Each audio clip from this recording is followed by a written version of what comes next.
أعوذ بالله من الشيطان الرجيم. بسم الله الرحمن الرحيم. فإن آمنوا بمثل ما آمنتم به فقد اهتدوا وإن تولوا فإنما هم في شقاق فسيكفيكهم الله وهو السميع العليم. صبغة الله ومن أحسن من الله صبغة ونحن له عابدون.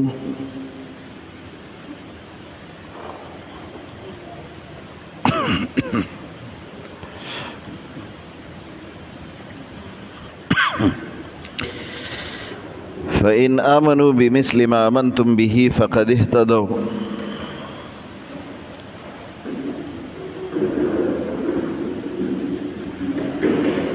قرآن میں اب تک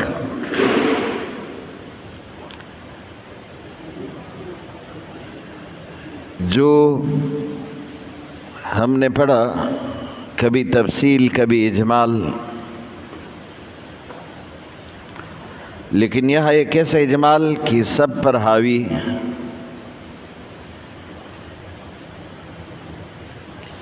فَإِنْ آمَنُوا بِمِثْلِ مَا آمَنْتُمْ بِهِ ما آمنتم،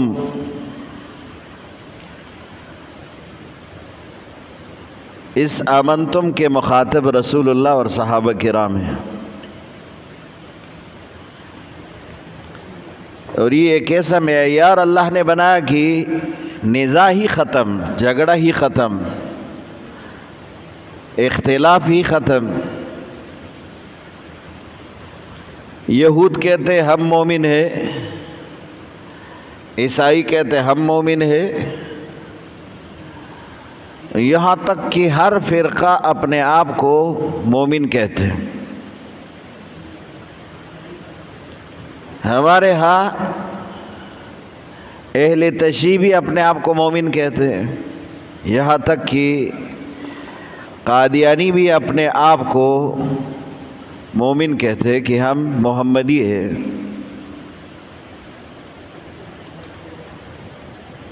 اللہ نے ایمان کا معیار مقرر فرمایا. فَإِنْ آمَنُوا بِمِثْلِ مَا آمَنْتُمْ، ایمان کا معیار کیا ہوگا کہ تم ایمان ایسے لے آؤ جس طرح ایمان حضور صلی اللہ علیہ وسلم اور صحابہ کرام کا ہے. یہ اللہ نے ایمان کا معیار مقرر فرمایا. تمہارا ایمان حضور صلی اللہ علیہ وسلم اور صحابہ کے ایمان جیسے ہو. علماء نے لکھا ہے کہ کتنی بھی جماعت ہے اس میں جماعت اہل سنت والجماعت، یہ وہ جماعت جو حق جماعت ہے. لیکن اس کی پہچان کیسے کریں گے؟ اہل سنت والجماعت، یہ بھی ہر کوئی کہتے ہیں کہ ہم اہل سنت والجماعت ہیں. اہل سنت مراد رسول اللہ صلی اللہ علیہ وسلم کے فرمان پر، حضور صلی اللہ علیہ وسلم کے سنت پر چلنے والا، یہ اہل سنت ہے. والجماع، صحابہ کے طریقے پر چلنے والے، یہ والجماعت. تو اہل سنت والجماعت کون سی جماعت ہے؟ جو رسول اللہ صلی اللہ علیہ وسلم کے سنت کو صحابہ کے طریقے پر پورا کرنے کی کوشش کرتا ہے اور اسی کو دین سمجھتے، یہ اہل سنت والجماعت ہے. ہم کہتے رسول اللہ صلی اللہ علیہ وسلم کی سنت، لیکن حضور کا سنت صحابہ کے طریقے پر ہی پورا کرنا ہے، کیونکہ حضور کا سنت ہمیں صحابہ نے ہی سکھلایا، بتلایا، پہنچایا، تو اب صحابہ کا طریقہ اس میں لازم ہے. تو رسول اللہ صلی اللہ علیہ وسلم کی سنت صحابہ کے طریقے پر پورا کرنا، یہ اہل سنت والجماعت ہے. آپ سے اگر کوئی اہل سنت والجماعت آپ پوچھ لے آپ سے اگر پوچھے آپ تو جواب دیں، لیکن آپ ان لوگوں سے پوچھے جو اپنے آپ کو اہل سنت والجماعت کہتے ہیں، آپ کو پوچھے کہ اہل سنت والجماعت کی تعریف کیا ہے؟ بریلوی بھی اپنے آپ کو اہل سنت والجماعت کہتے ہیں، دیوبندی بھی کہتے ہیں، آپ ان سے پوچھے کہ اہل سنت والجماعت کیا ہے، اس کی کیا تعریف ہے؟ اس کو نہیں پتہ ہوگا کہ اہل سنت والجماعت کا کیا مقصد۔ تو اہل سنت والجماعت کا مقصد یہ ہے، اس کی تعریف یہ ہے کہ اہل سنت معنی حضور صلی اللہ علیہ وسلم کا حکم، حضور کا فرمان، حضور کا سنت، صحابہ کے طریقے پر پورا کرنا، یہ اہل سنت والجماعت ہے۔ اہل سنت معنی رسول اللہ صلی اللہ علیہ وسلم کے سنت، اور والجماعت کا معنی صحابہ کرام کے طور اور طریقہ اختیار کرنا۔ تو قرآن نے خود ایک معیار بنایا، اور یہ قیامت تک ہے کہ مومن صرف وہ ہوگا جو ایسے ایمان لے کر آئے جو رسول اللہ صلی اللہ علیہ وسلم کا ایمان اور صحابہ کا ایمان۔ اب ہر کسی کے ایمان کو رسول اللہ اور صحابہ کے ایمان کے ساتھ تولو، اس کے طور طریقے پر صحابہ کرام نے جس طرح سمجھایا، سکھلایا، بتلایا، لے کر آؤ کسی کا ایمان اس طور طریقے پر جو رسول اللہ صلی اللہ علیہ وسلم نے طریقہ بتلایا۔ اگر کسی کا ہے، حضور نے عقیدہ بتایا، کسی کا عقیدہ اسی طرح کے حضور صلی اللہ علیہ وسلم نے دین بتایا، اور کسی کا دین اسی طرح ہے، پھر عمل اسی پر ہے، آپ کہو کہ یہ مومن ہے، کیونکہ رسول اللہ صلی اللہ علیہ وسلم نے ایمان کا یہ معیار بتایا، اور صحابہ کرام نے اس کا پورا طریقہ اختیار کیا، عملی طور پر صحابہ اسی میں شامل ہو گئے، رسول اللہ صلی اللہ علیہ وسلم کے بتائے ہوئے سنت کو انہوں نے اپنایا اور اسی پر مطابق اس نے زندگی گزاری۔ تو پھر آپ سمجھو کہ یہ مومن ہے اگر اس معیار پر پورا ہے۔ اس معیار پر پورا نہیں تو کوئی بھی فرقہ اپنے آپ کو مومن کہے، تم اس کو مومن نہ کہو، وہ مومن نہیں ہے، کیونکہ وہ اس معیار پر نہیں پورا۔ تو اللہ پاک فرماتے ہیں فَإِنْ آمَنُوا بِمِثْلِ مَا آمَنْتُمْ، اگر تمہارے بعد ایمان لانے والے ایمان لائے اور اس جیسے ایمان لائے جو تمہارا ایمان ہے، یعنی رسول اللہ مخاطب ہے اور صحابہ کرام مخاطب ہے، آمنتم جس پر تمہارا ایمان ہے یعنی حضور اور صحابہ کرام کا، فقد اہتدوا پھر تو ہدایت ہے، پھر تو یہ لوگ ہدایت یافتہ ہے، پھر ان کو ہدایت مل گئی۔ وَإِن تَوَلَّوْا، اگر یہ اس طریقے سے، اس فرمان سے، اس سنت سے جو رسول اللہ نے جاری کیا اور صحابہ نے اس کو بتلایا، سکھلایا، صحابہ نے اسی پر ایمان لایا، اگر یہ اس سے پھر گئے، وَإِن تَوَلَّوْا، اگر یہ منہ موڑ لے اس سے پھر گئے، فَإِنَّمَا هُمْ فِي شِقَاقٍ، یہ تو پھر صرف ضد اور اختلاف میں ہے، یہ تو پھر ایمان نہیں ہے بلکہ یہ اختلاف ہے۔ اور پھر اللہ رسول اللہ کو تسلی دے رہے، فَسَيَكْفِيكَهُمُ اللَّهُ، اگر لوگ ایسے ہو گئے اور خود اپنے بے دینی کو ایمان کہتے، بے ایمانی کو ایمان کہتے، فَسَيَكْفِيكَهُمُ اللَّهُ، تمہارے لیے اللہ کافی ہے، پھر ان کو چھوڑ دو، تمہارے لیے اللہ کافی ہے۔ یہ اگر تمہارے مقابلے پر اتر آئے، اس کا معنی یہ کہ یہ تمہارا مقابلہ نہیں کر سکتے، کیونکہ تمہارا مدد اللہ کی طرف سے، فَسَيَكْفِيكَهُمُ اللَّهُ، ان کے لیے اللہ کافی ہے، تمہاری طرف سے، تمہاری طرف سے اللہ کافی ہے، بس اللہ ہی ان کو جواب دے گا، اللہ ہی ان کو سزا دے گا۔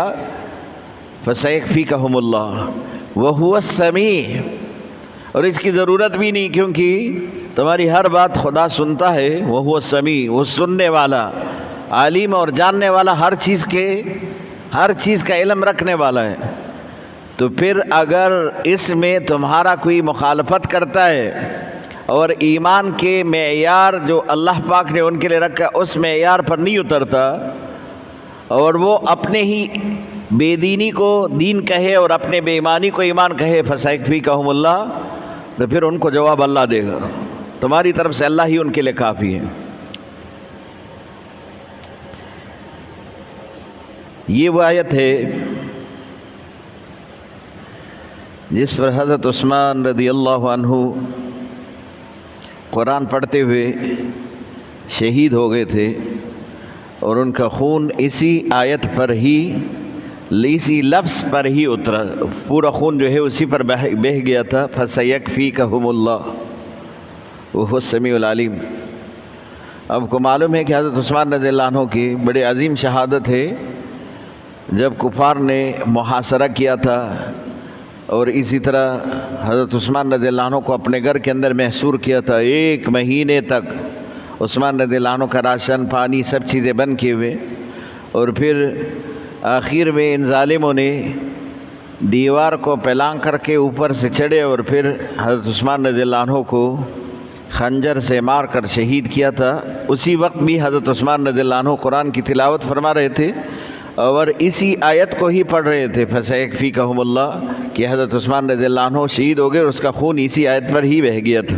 مصحف عثمانی، عثمان کا لکھا ہوا وہ قرآن جو کہ عثمان رضی اللہ عنہ کے پاس تھا، اب بھی وہ مصر کی میوزیم میں موجود ہے اور اس پر یہ لکھے، میرے خیال میں اب جو ہے انہوں نے باقاعدہ وہ دوسرے ملکوں کو دینا شروع کیا ہے کہ وہ زیارت کے لیے کبھی کسی ملک میں دیتا ہے، کبھی کسی اسلامی ملک میں دیتے، تو اب وہ تاشقند، سمرقند، بلخ، بخارا جہاں پر ہے وہاں پر ان کو دیا ہے، اور یہ قرآن ابھی اس وقت جو ہے وہاں پر موجود ہے، جو لوگ وہاں ان کی زیارت کے لیے جاتے ہیں۔ فَسَيَكْفِيكَهُمُ اللَّهُ، یہ وہ آیت ہے جس پر حضرت عثمان رضی اللہ عنہ کا خون بہہ گیا تھا۔ اور ویسے یہ اتنا جامع ہے کہ میں نے آپ کو کہا کہ قرآن کے اندر جہاں پر ہم نے جو پچھلے پڑھ لیا اس میں اجمال بھی ہے، تفصیل بھی ہے، لیکن یہ اجمال سب پر حاوی ہے۔ ایمان کا معیار اللہ نے ہی مقرر فرمایا کہ وہ تمہارا اور ہمارا کہنے پر نہیں، 73 فرقے رسول اللہ صلی اللہ علیہ وسلم فرماتے ہیں کہ بن جائیں گے میرے امت میں بھی، صرف ایک فرقہ وہ صرف جنت میں جائے گا، باقی سب جہنمی ہوں گے۔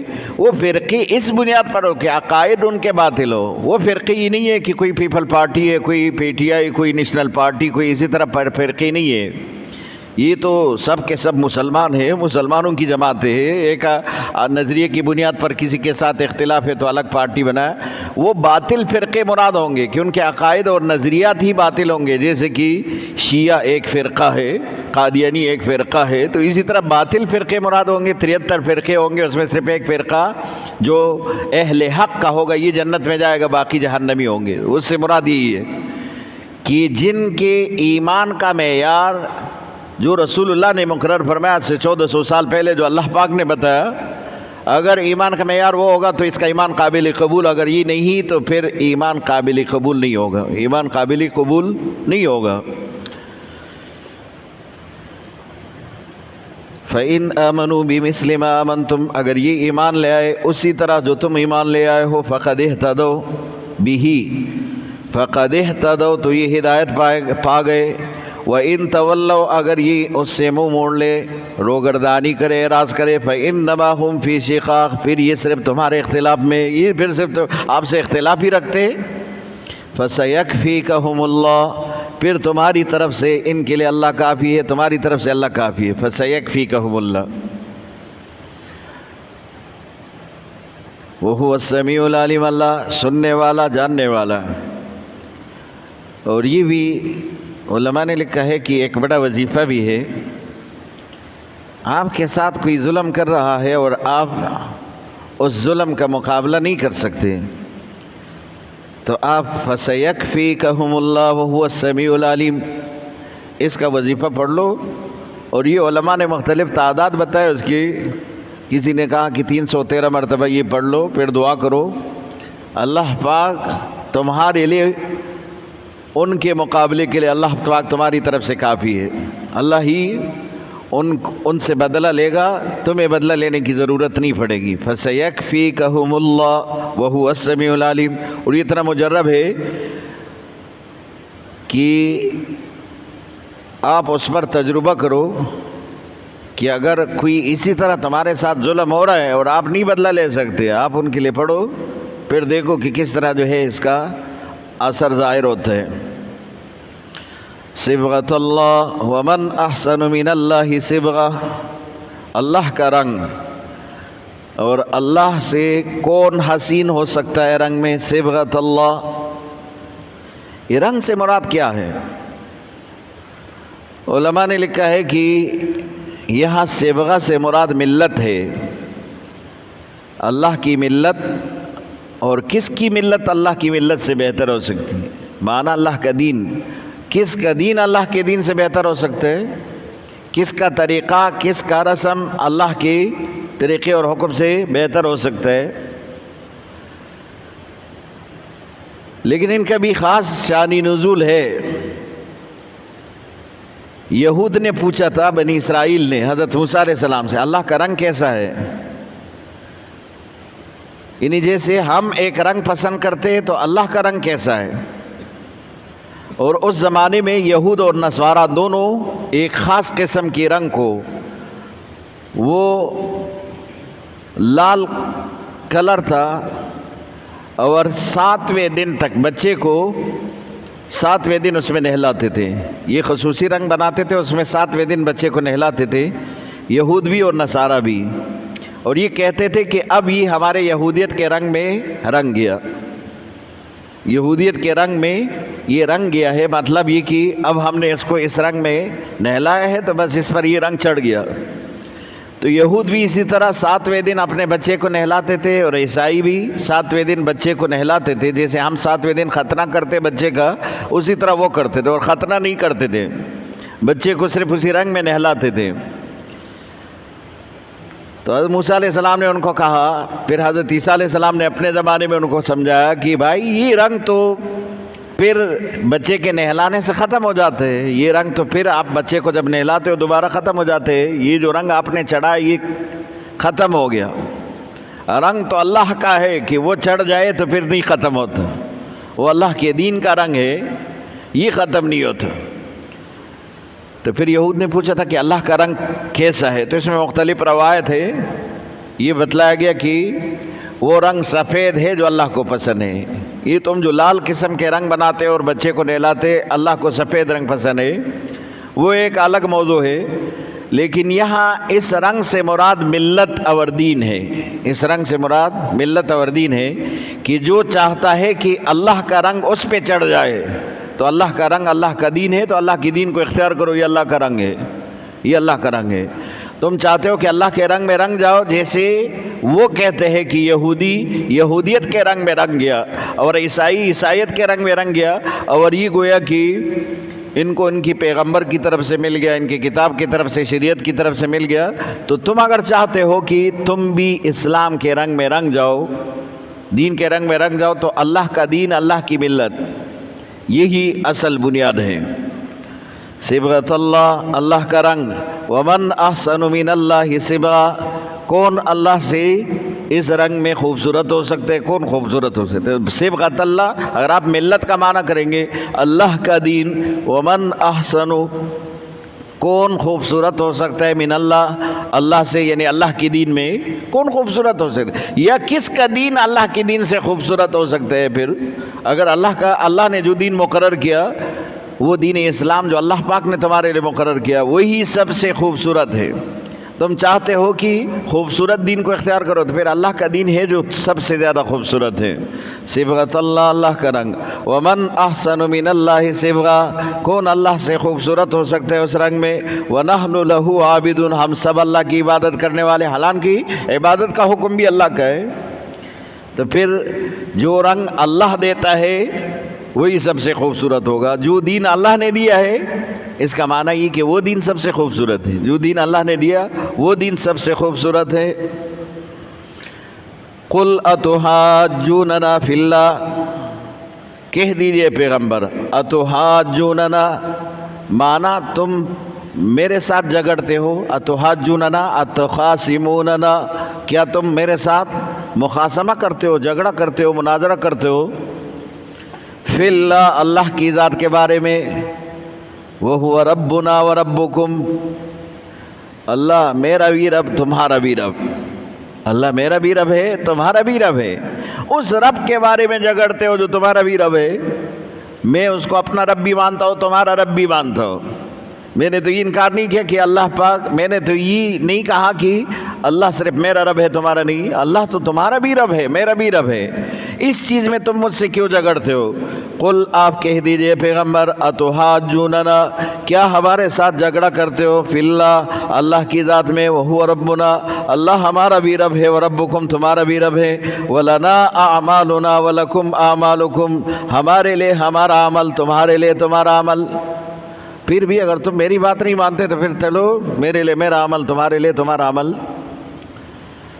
رسول اللہ صلی اللہ علیہ وسلم کا دعوت کامل، حضور صلی اللہ علیہ وسلم کا خطاب کامل۔ اب حضور صلی اللہ علیہ وسلم کامل دعوت کے ذریعے کسی کو پورا پیغام پہنچائے، دعوت حق، اس کے بعد اس کو کہہ سکتے کہ تمہارے لیے تمہارا دین میرے لیے میرا دین۔ اب ہم تو کسی کو اسی طرح کامل طریقے پر نہیں سمجھا سکتے، یہ کسی کو نہیں کہہ سکتے۔ ہم بھی اکثر کہتے ہیں اپنے مسلمان بھائی کو تیرے لیے تیرا عمل میرے لیے میرا، تو اپنے قبر میں جائے گا میں اپنے قبر میں جاؤں گا، نہیں، بلکہ مومن کے لیے تم اپنے دل میں اتنا محبت رکھو کہ بغیر اس کے چھوڑو نہیں، کہ اس کو سمجھاؤ، اس کو سمجھاؤ کہ تو اپنے قبر میں جائے گا، لیکن یہ تم غلطی کر رہے ہو، اس میں تمہارا نقصان ہے، یہ تمہارا نقصان ہے جو تم کر رہے ہو، تو سمجھانے کی نیت سے کرے، یہ نہیں کہ راستہ الگ کرنے کے لیے تیرے لیے تیرا قبر میرے لیے میرا قبر، جاؤ گھس جاؤ اپنے قبر میں۔ لیکن پھر بھی انسان کمزور ہے اور دعوت دیتے دیتے پھر جو ہے غصے میں آتے ہیں، کہتے ہیں اس کو کہ چلو تم نہیں مانتے تو چلو غرق ہو جاؤ، تیرے لیے تیرا قبر میرے لیے میرا قبر۔ تو رسول اللہ صلی اللہ علیہ وسلم کو اللہ کہتے اتحاجوننا فی اللہ، ان کو کہو کہ تم میرے ساتھ اللہ کے بارے میں جھگڑتے ہو، وہو ربنا وربکم اللہ میرا بھی رب تمہارا بھی رب، ولنا اعمالنا ولکم اعمالکم میرے لیے میرا عمل تمہارے لیے تمہارا عمل، ونحن لہ مخلصون ہم تو خالص اللہ کی عبادت کریں۔ مخلصون معنی شرک سے پاک، مخلص ایمان کے اندر اخلاص کیا ہے کہ اس میں شرک نہ ہو، ایمان کے اندر اخلاص کیا ہے کہ اس میں شرک نہ ہو، عبادت کے اندر اخلاص کیا ہے کہ اس میں شرک نہ ہو، کلمے کے اندر اخلاص کیا ہے کہ اس میں شرک نہ ہو۔ حضور صلی اللہ علیہ وسلم نے فرمایا کہ جس نے اخلاص کے ساتھ کلمہ پڑھ لیا، صحابہ کہتے ہیں اخلاص کیا ہے؟ کہا کہ اس کے حقوق جان کر، حقوق کیا ہے؟ لا الہ الا اللہ محمد الرسول اللہ، اللہ کے سوا کوئی معبود نہیں، یعنی شرک سے پاک اور توحید سے بھرا ہوا شرک سے پاک یہ کلمہ ہے۔ وَنَحْنُ لَهُ مُخْلِصُونَ ہم خالص، ابراہیم علیہ السلام کے دین کو دین خالص دین حنیف کہا کہ شرک سے پاک۔ ام تقولون ان ابراہیم و اسماعیل و اسحاق و یعقوب الاسباط کانوا ھودا و نصارا، پھر دوہرایا اس بات کو قرآن نے، کیا تم کہتے ہو کہ ابراہیم علیہ السلام، اسماعیل علیہ السلام، اسحاق علیہ السلام، یعقوب علیہ السلام والاسباط اور ان کی اولاد جو بعد میں انبیاء گزرے ان کے تمام اولاد کانوا ھودا و نصارا یہ یہودی تھے یا عیسائی تھے، تم کہتے ہو کہ ابراہیم علیہ السلام اور ان کے سارے اولاد اور وہ انبیاء جو ابراہیم علیہ السلام کے بعد ان کی اولاد میں آئے یہ یہودی تھے یا عیسائی تھے۔ قل آپ کہہ دیجئے انتم اعلم ام اللہ، یہ بتاؤ کہ تمہیں زیادہ علم ہے یا خدا کے پاس زیادہ علم ہے؟ انتم اعلم، یہ چیز تمہیں معلوم ہے، ام اللہ یا اللہ کو معلوم ہے؟ کیا اللہ کو اس کا علم نہیں تھا کہ ابراہیم علیہ السلام یہودی تو اس کو یہودی کہہ دیتے، اور اسی طرح ان کے اولاد میں یہودی یا عیسائی تھے تو اس کو کہہ دیتے؟ تو تم زیادہ جانتے ہو یا خدا زیادہ جانتے ہیں؟ قل آپ کہہ دیجئے پیغمبر انتم اعلم، اس بات کو تم خوب جانتے ہو، ام اللہ یا اللہ جانتا ہے؟ ظاہر ہے اللہ ہی جانتا ہے، اس وقت میں تو یہ تھے ہی نہیں جو یہ بعد میں دعویٰ کر رہے۔ ومن اظلم ممن کتم شہادہ، اس سے بڑا ظالم کون ہے جو کہ گواہی کو چھپائے؟ اس سے بڑا ظالم کون ہے جو گواہی چھپائے؟ تم تو گواہ ہو اس بات کر کہ تمہارے تورات میں تمہارے انجیل میں یہ بات لکھی ہوئی ہے، تمہارے تورات اور تمہارے انجیل میں یہ بات ہے کہ ابراہیم علیہ السلام نہ یہودی تھے نہ نصرانی تھے، یہ تو تمہارے تورات میں بھی لکھے، تمہارے تورات میں لکھا ہے کہ محمد الرسول اللہ آخری پیغمبر ہوگا اور اس کا شریعت آخری شریعت ہوگا اور اس کا کتاب آخری کتاب ہوگا، اس کو ماننا یہ آپ کے لیے لازم ہے. اگر آپ نہیں مانیں گے تو آپ ایمان میں داخل نہیں ہوں گے. یہ تمہارے کتابوں نے لکھا ہے. تو ومن اظلم ممن کتم شہادہ، اس سے بڑا ظالم کون ہے جو شہادت کو بھی چھپائے، گواہی کو چھپائے. تو یہ اس بات پر تو تم گواہ ہو، تورات اور انجیل میں یہ لکھا ہوا ہے، تو تم تورات اور انجیل کے منکر ہوتے ہو. اس کی گواہی سے چھپ جاتے ہو، اس کی گواہی چھوڑ دیتے ہو. تو ومن اظلم ممن کتم شہادہ، اس سے بڑا ظالم کون ہے جو گواہی چھپائے. اور یہ حکم تا قیامت ہے. اب بھی اگر کوئی حق بات کی گواہی سے اعراض کرتا ہے تو یہ بڑا ظالم ہے. اس پر ایک درس میں ہم نے تھوڑا تفصیل بیان کیا تھا کہ بعض وقت میں یہ ہوتا ہے کہ انسان دینا چاہتا ہے گواہی دل سے، لیکن حالات ایسے نہیں ہوتے کہ وہ گواہی دے سکے. وہ مجبور ہے، اور مجبور اور معذور کو اللہ پاک نہیں پکڑتا. جیسے کہ آج کل ہے کہ ایک چور کو آپ چور کہے، ایک ڈکیت کو آپ ڈکیت کہے، حکومت اس کو سزا نہیں دیتا. حکومت پھر تمہیں سزا دیتے. تمہیں صرف ایک بار نہیں، دو بار نہیں، بار بار بلاتے عدالت میں. آ جاؤ گواہی دے دو، یہ چور ہے کہ نہیں، یہ ڈکیت ہے کہ نہیں. اور یہاں تک کہ تم تنگ آ کر پھر آخر میں کہتے ہو کہ میں نہیں جانتا اس کو. وہ الگ بات ہے.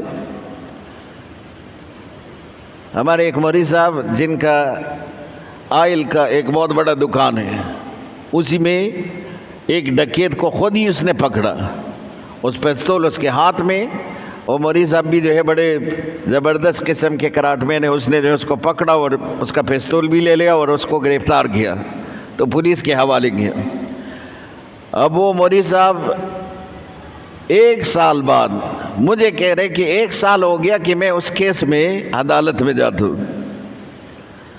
پھر ایک عرصے کے بعد اس کو دیکھا کہ کیا ہوا اس کا، کہہ رہے ختم ہو گیا. میں نے کہا کیسے ختم ہو گیا؟ کہہ رہے کہ وکیل پکڑا میں نے. پھر وکیل کو